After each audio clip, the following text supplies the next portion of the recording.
नमस्कार, मैं हूं अखिलेश पांडे और आप देख रहे हैं सी न्यूज़ भारत। वक्त हो चुका है न्यूज़ बुलेटिन का। इस बुलेटिन में हम चर्चा करेंगे क्राइम से जुड़ी आज की बड़ी खबर पर और साथ ही बताएंगे विद्यालय के हालात जहां बच्चे जूठे बर्तन धोने पर मजबूर हैं और अंत में बात होगी पुतला दहन कार्यक्रम की, जहां विपक्ष लगातार सरकार पर हमलावर हो रहा है। आइए जानते हैं इन सभी खबरों को विस्तार से। बेमेतरा जिले के साजा मुख्यालय में भारतीय युवा मोर्चा मंडल अध्यक्ष जितेंद्र साहू के नेतृत्व में साजा चौक में भूपेश बघेल का पुतला दहन कार्यक्रम आयोजित किया गया। भाजयुमो के प्रदेश अध्यक्ष रवि भगत के निर्देश पर प्रदेश में व्याप्त लचर कानून व्यवस्था, जघन्य अपराध, दिन दहाड़े चाकू से गोदकर निर्मम हत्या, छोटी सी बात पर गोली मार करके हत्या, छत्तीसगढ़ के बेटी बहनों नाबालिग तक से सामूहिक बलात्कार कर हत्या, नक्सलियों से कांग्रेसियों के संबंध इस बात को दर्शाता है कि इन समस्त घटनाक्रम में कांग्रेस के भूपेश सरकार की मौन सहमति है।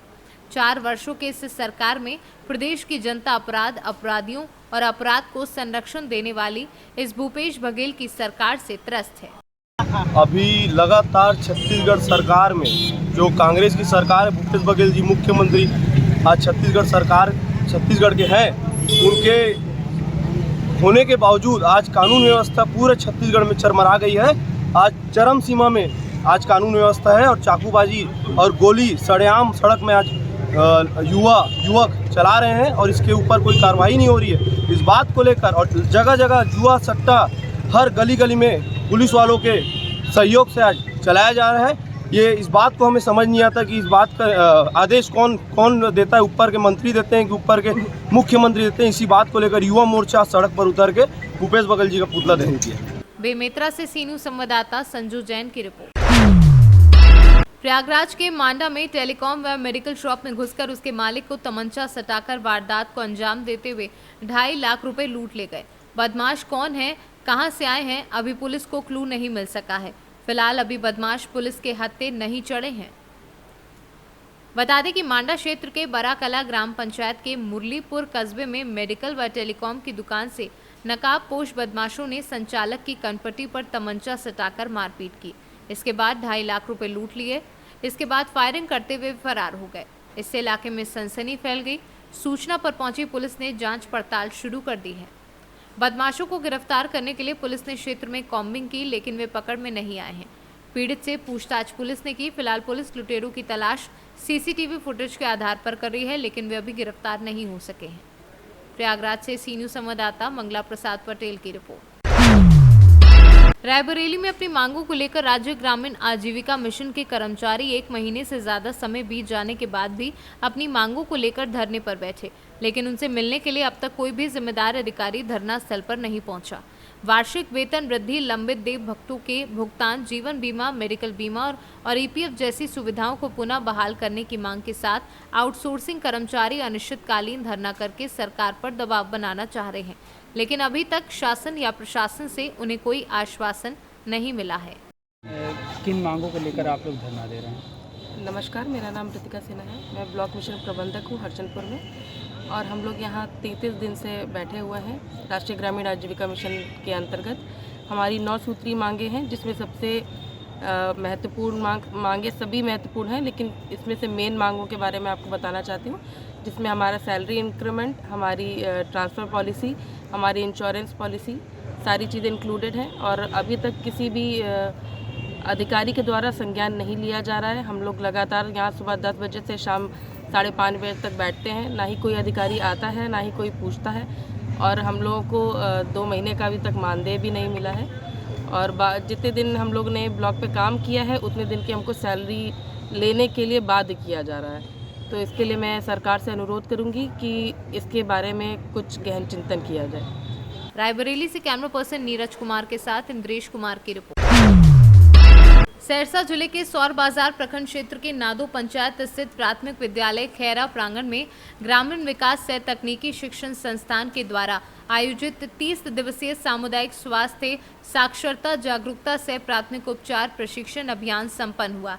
बता दें कि इस प्रशिक्षण अभियान में पंचायत की युवती सहित कुल 40 महिलाओं ने भाग लिया। वहीं प्रशिक्षण प्रभारी गौतम कुमार ने कहा कि कोरोना, HIV, एड्स, hepatitis, TB, malaria, leucorrhoea, cancer, मधुमेह, गर्भावस्था आदि बीमारियों की देखभाल करने के क्षेत्र में शिक्षा के उद्देश्य से जानकारी उपलब्ध कराने तथा गंभीर बीमारियों से निपटने के लिए सामुदायिक स्वास्थ्य साक्षरता जागरूकता सह प्राथमिक उपचार प्रशिक्षण अभियान चलाया जा रहा है। महिला युवती जो मैट्रिक से ऊपर ग्रेजुएशन, इंटर जो भी हो, उन सबको क्या क्या प्रशिक्षण में क्या क्या बताया जा रहा है? बीमारी के बारे में, बीमारी का इंट्रोडक्शन, इटियोलॉजी, सिम्टम्स, ट्रीटमेंट, यही बताए जाते हैं। फिर क्या इनका कार्य क्या होगा प्रशिक्षण? ये स्वरोजगार की दिशा में अगर आप अच्छे तरीक़ा से प्रशिक्षण लेते हैं तो आप स्वरोजगार के दिशा में, आपको दवाई के बारे में, बीमारी के बारे में बढ़िया से अनुभव हो जाएगा। आप चाहे तो खुद से भी इलाज कर सकते हैं अगर सही तरीक़ा से पढ़ाई किए हैं तो। उसके बाद इसका टेस्ट एग्ज़ाम लिया जाता है। एग्ज़ाम लेने के बाद सर्टिफिकेट दी जाती है, जो सर्टिफिकेट आपको सामाजिक तौर पे, जैसे कि सरकार अगर कोई बहाली देती है तो उसमें आपको आरक्षण दिया जाएगा। क्या नाम हुआ आपका? गौतम कुमार, क्या प्रशिक्षण प्रभारी, सौर बाजार। सहरसा से सीनू संवाददाता कविंदर कुमार की रिपोर्ट।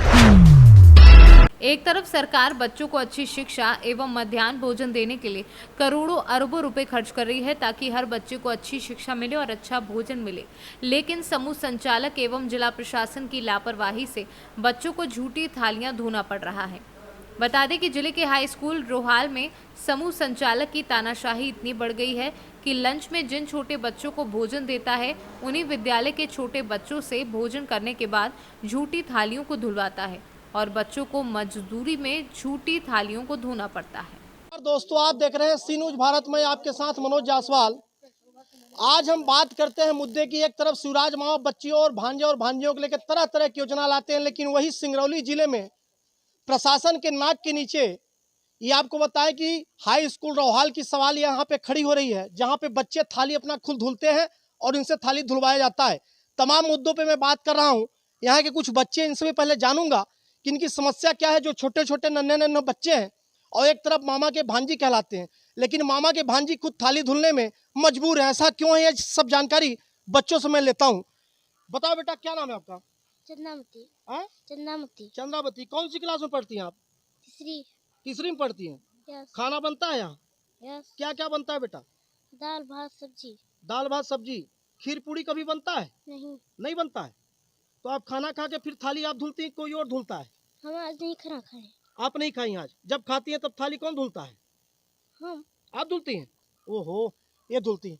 आप बताओ, अच्छा हंस रही हो, थाली कौन धुलता है? हम। आप धुलती हो? क्या नाम है आपका? मैवती। कौन सी क्लास में पढ़ती हो? 4 में। आप खुद थाली धुलती हो? अच्छा, सब बच्चे थाली धुलते हैं क्या? एक बार बता दो जोर से। सब धुलते हैं? तुम लोग अपने हाथ से धुलती हो? यहाँ पे कोई नहीं धुलता थाली आप लोगों का? नहीं। ये देख सकते हैं, सवाल मैं इसलिए करता हूँ कि जब करोड़ों रुपए खर्च करके स्कूल और विद्यालय बनाया जाता है, बच्चों को शिक्षा देने के लिए अच्छी व्यवस्था की जाती है, लेकिन शिवराज मामा, आपके सिंगरौली प्रशासन इस तरह की रवायत देखकर चुप्पी साधे बैठी है। कहीं न कहीं सवाल तो खड़ा होता है मन में, क्योंकि नन्हे मुन्ने जो बच्चों, आप एक तरफ दावा करते हैं मेरी भांजियां हैं और मेरे भांजे हैं, और इन्हीं भांजियों से आज छुआछूत का भावना लेकर इनसे थाली धुलवाया जाता है। ऐसा क्यों होता है?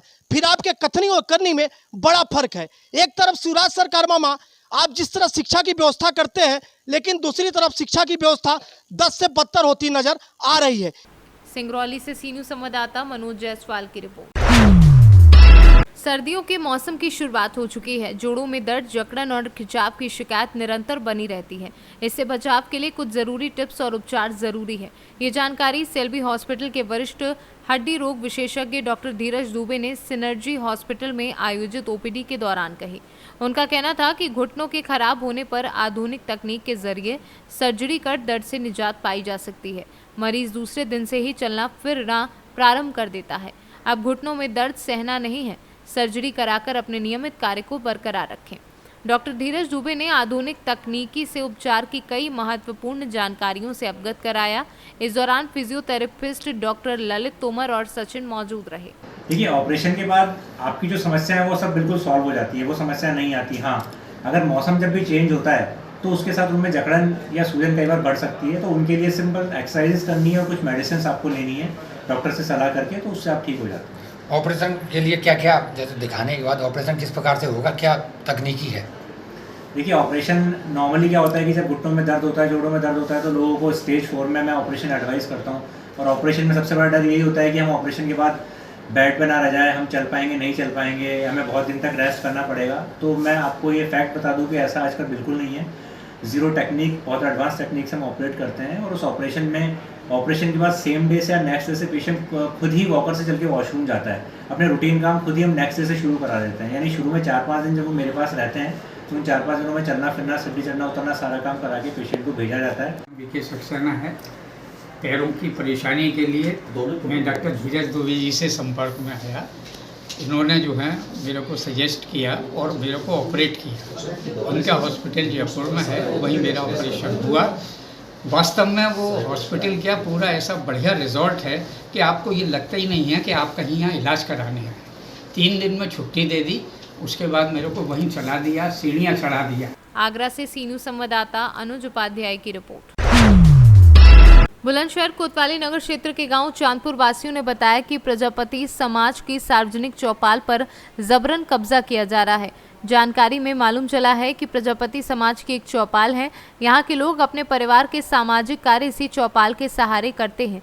साथ ही इस स्थान पर पुराना कुआं भी मौके पर बताया जा रहा है, किंतु एक मकान स्वामी ने, जिसका रास्ता गली के दूसरी ओर से था, उन्होंने मकान की दीवार को तोड़कर सामाजिक चौपाल की ओर मकान का दरवाजा लगा दिया, जिसके विरोध में प्रजापति समाज ने पुलिस से भी शिकायत करी है और जिलाधिकारी को पत्र भी दिया, किंतु अब तक इस विषय में प्रशासनिक कार्यवाही नहीं हो पाई है। क्या नाम है आपका? बबीता। आप एकत्रित हुए हैं आप इतने लोग, क्या मामला है? ये मामला ये है कि जो इन्होंने ये लिया है इधर को मकान, इन्होंने ये गेट कर लिया है। इनका पल्ली तरफ गेट था, ये कब्जा लेने चाह रहे हैं हम पे। तो ये चौतरा पे। ये कितनी पुरानी है आपकी? ये बहुत पुरानी, बड़े बूढ़े इनकी है। क्या है ये? ये हमारा चौतरा। किस चीज़ का? ये जो मतलब दावत वावत करते हैं इस पे, ये हमारा बर्तन बनते हैं, कुम्हारों का चाक वाक चलता है इस पे कुआं पूछते हैं। अच्छा, हाँ। तो कौन लोग हैं जो कब्जा कर रहे हैं? ये मोहम्मदन। नाम क्या है, क्या नाम है इनका? रासत सत्तार। क्या नाम है भाई आपका? मेरा नाम बंटी सिंह है। क्या मामला है आपका? आप एकत्रित हुए थे लोग यहाँ ग्राम इस पे? हम इस पंचायती चौपाल के लिए हुए हैं, जो कुम्हारों चौपाल है ना, तो इसलिए हुए हैं कि इस पर कम से बहुत दिनों से ये अद्धे पड़े हैं, अतिक्रमण हो रहा है, और अब यहाँ पे ये गेट हो गया है, इन्होंने अपना गेट कर लिया, इसलिए हम इसको कब्जा इसकी मांग कर रहे हैं कि ये क्या नाम है, इसको हटाया जाए, इनको हटवाया जाए। तो आपने इसके कहीं लिखित में शिकायत करी? हाँ, इसमें हमने जिलाधिकारी जो डीएम साहब हैं उनके यहाँ भी लिखित सूचना दी है अभी तक। हाँ, अभी तक चौकी पे भी दी है, थाने में भी दी है, लेकिन अभी तक कोई वहाँ पे सुनवाई नहीं हो पाई है हमारी। अच्छा, कौन लोग हैं जिन्होंने कब्जा कर रखा? ये रियासत और सत्तार जो हैं, इन्होंने इनके आधार इन्होंने घर लिया है, ये इसलिए दरवाजा कर रखा उन्होंने। तो कितनी पुरानी है ये? तो काफ़ी बड़े बूढ़े इनके ज़माने की है, ये तो बहुत पुरानी चौपाल प्रजापतियों की। बुलंदशहर से सी न्यूज़ संवाददाता नितिन सिंह राजपूत की रिपोर्ट। फर्रुखाबाद में नदी किनारे बाढ़ आने में किसानों के मकान व फसल नष्ट हो गई, जिससे किसानों को भारी तकलीफों से गुजरना पड़ रहा है। जिसमें आज फर्रुखाबाद के सांसद ने कहा कि जिन किसानों के मकान या फसलें चली गई हैं, मैं उन्हें खेतों की फसलों का मुआवजा दिलाने का वादा करता हूं, और जिन किसानों के मकान चले गए हैं, मैं उन्हें मुख्यमंत्री आवास दिलाने की मांग करूंगा। जो बाढ़ आई है और कटान खासकर जंजाली और कैम रह गए 2 गाँव, उसके बारे में जिला प्रशासन और सरकार क्या कर रही है, उन ग्रामवासियों को कैसे मदद पहुँचाए? जो फर्रुखाबाद जनपद में गंगा के कटान से जो गांव कट रहे हैं, उनके लिए जिलाधिकारी से माननीय विधायक जी ने हम लोगों ने बात कर ली है और कहा है कि जो भी लोग गांव जो कट रहे हैं, जिनका घर कट रहा है, ऐसे में सबको जो भी मकान कटेगा उसकी छत पूर्ति के लिए जो भी मुआवजा होगा वो मुआवजा दिलाया जाएगा। और कुछ लोगों को मिल भी गया है, और जो लोग रह गए हैं, शेष लोग रहे, उन्हें भी मिलेगा। दूसरा, उन लोगों को कहीं न कहीं ज़मीन दिला के और माननीय मुख्यमंत्री आवास योजना के अंतर्गत उन्हें आवास भी उपलब्ध कराए जाएंगे। किसी भी ऐसा नहीं है कि गांव कट गए हैं, ज़मीन कट गई है और उन्हें बेसहारा अनाथ छोड़ दिया जाए। सरकार बिल्कुल इसलिए पूरा चिंतित है। माननीय मुख्यमंत्री जी ने कल भी कहा है कि जो लोगों के आवास गए हैं उन लोगों को हम माननीय मुख्यमंत्री आवास योजना के अंतर्गत सबको आच्छादित करेंगे। किसी को भी हम बिना छत के नहीं रहेंगे। सर, क्या आप राउंड लेंगे?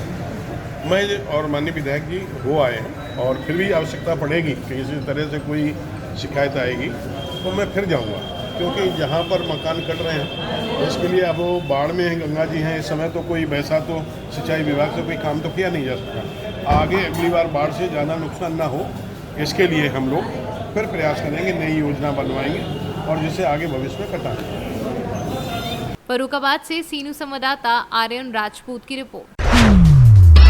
मुफस्सिल थाना पुलिस ने आज एक गुप्त सूचना के आधार पर पृथ्वीनगर में किराना दुकान में छापामार 80 बोतल अवैध शराब को जब्त किया है। एएसआई सोहराब खान को एक गुप्त सूचना मिली कि पृथ्वीनगर में किराना दुकान जो कि समीर शेख की बताई जा रही है।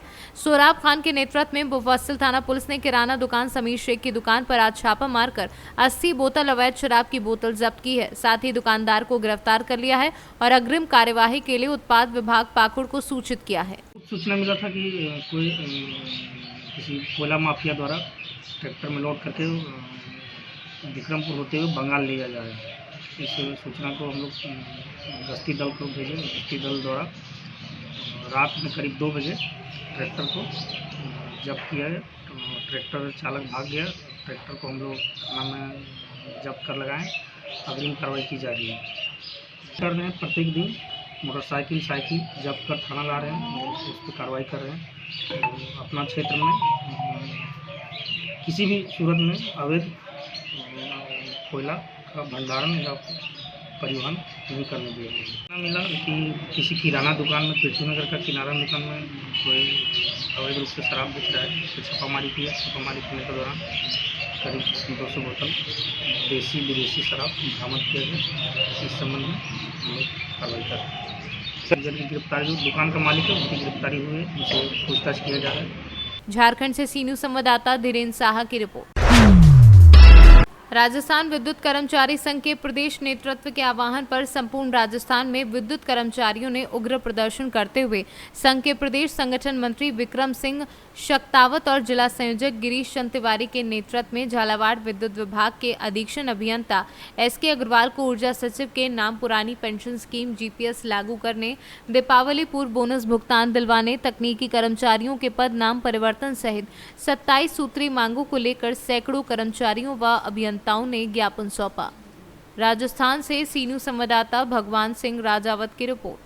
फिलहाल के लिए इस न्यूज़ बुलेटिन में इतना ही। देश दुनिया की तमाम खबरों के लिए देखते रहें सी न्यूज़ भारत, और खबर आपके साथ, आपके हाथ।